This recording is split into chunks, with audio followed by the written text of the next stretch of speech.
காதல் தேசம். அலை அலையாய் அவனின் நினைவுகள் அளவில்லாமல் மோதும்.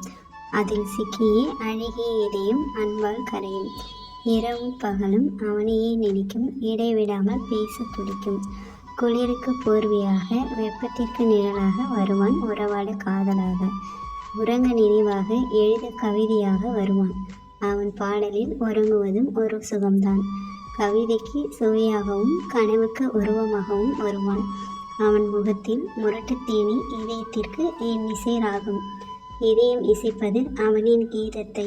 அவன் என் மீது எறிந்த காதல்தான் என் கவிதைகள். அவனுக்கு கவிதை எழுதிய விரல் வலிக்கிறது. அவனை இனித்தால் வலி கூட இனிக்கிறது. காதலில் ஓடலும் கூடலும் அன்பின் வெளிப்பாடு என்று அவனுக்கு எப்படி புரிய வைப்பேன்?